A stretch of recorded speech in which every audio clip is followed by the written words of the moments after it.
Good evening. I'm John Batchelor. This is the John Batchelor Show. Congress today, and immigration.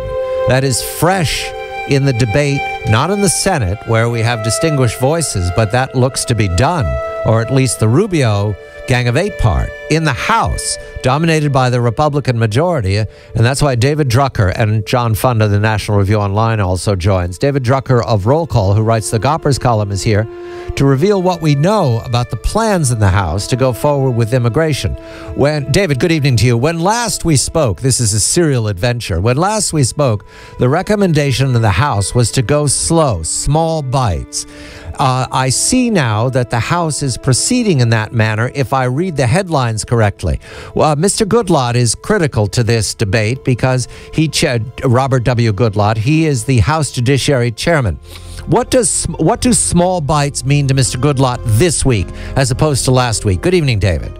Good evening, John. And top House Republicans have felt all along that it would be able to get a comprehensive deal done if they can approach this in separate pieces of legislation, as you mentioned.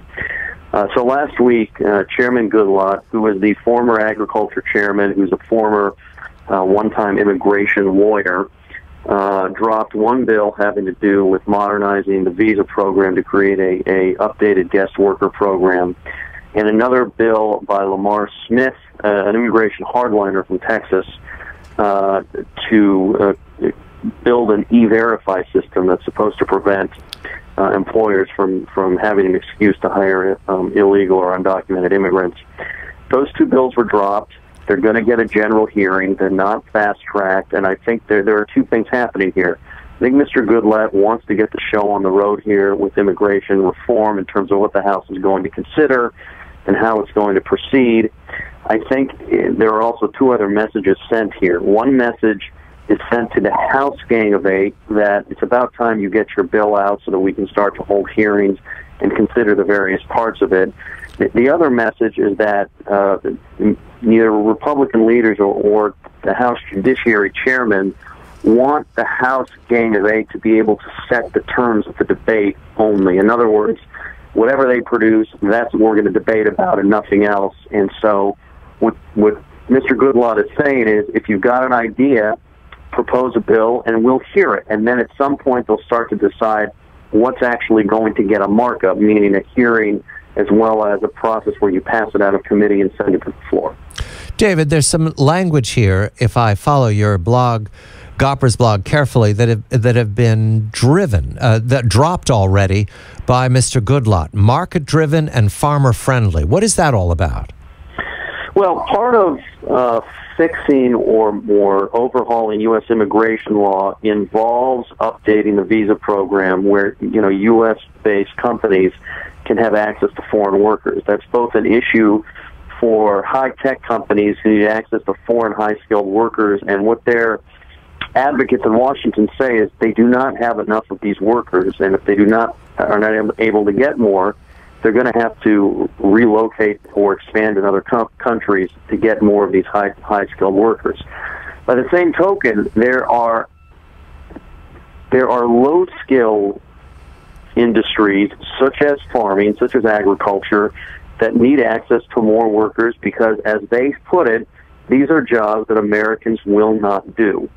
And in fact, there is not as much illegal immigration going on right now as there was previous, because of the fact that our economy has been slower and Mexico's GDP is actually doing a little bit better than ours. And so they're looking for a way to modernize the guest worker program, market-oriented, meaning creating something that responds to the market, so at any given time, agriculture companies have access to the workers they need, willing workers at more sort of U.S.-style prices, because right now what they're doing is paying essentially illegal immigrants probably lower wages than they could receive if they were legal.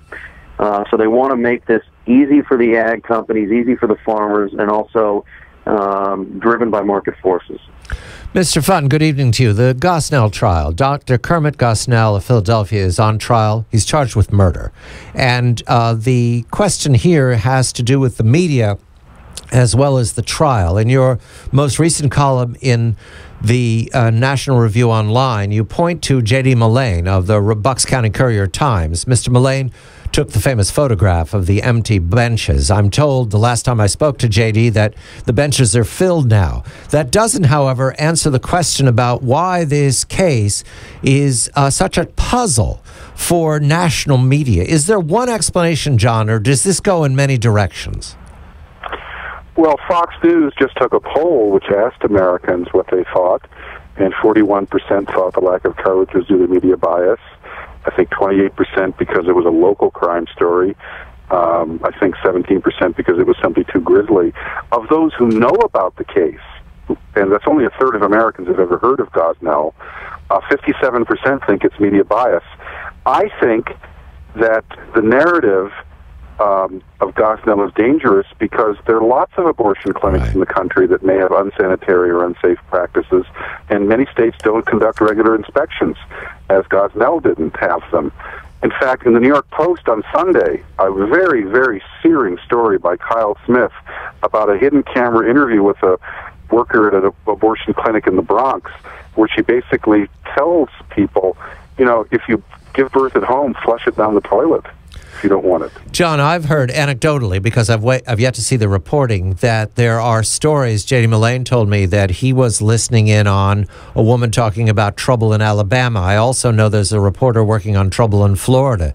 So your interpretation being right now, the reason that the media has backed off from this, calling it a local story, is that the larger story is the lack of regulation, state regulation of these family planning clinics, Planned Parenthood, or however they name them, that we have a national crisis here that's not been identified. Is that correct?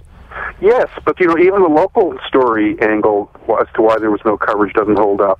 Planned Parenthood of Delaware just had to close its clinic in Wilmington because two nurses had quit their staff and said, "Look, this is an assembly line abortion mill, unsafe conditions. 5 women have been taken to the hospital from that clinic just in the last 3 months. They say this is a threat to women's health and safety, this abortion clinic." So that has just been closed down by Planned Parenthood. Here's the interesting thing. There were complaints against that clinic for years, but they were ignored by state regulators. And in Pennsylvania, the grand jury report against Gosnell, John, said one of the reasons the inspections in Pennsylvania of abortion clinics stopped was pro-choice politics. John Fund of the National Review Online, writing most recently in the National Review Online about the Gosnell case, and he references New York. I've pointed to Florida and Alabama. We wait for confirmation. I hope it's not going to go that route, but there are reasons to believe that whatever happened in Philadelphia is happening elsewhere right now. A lack of regulation by the states, a lack of follow-through by the regulators. When we come back, we're going to turn back to Capitol Hill and talk about a possible solution, a solution between the parties, these parties who cannot agree on anything. Do we have a model in the recent patch for the FAA when they got back to work thanks to Congress acting as one? I'm John Batchelor. This is The John Batchelor Show.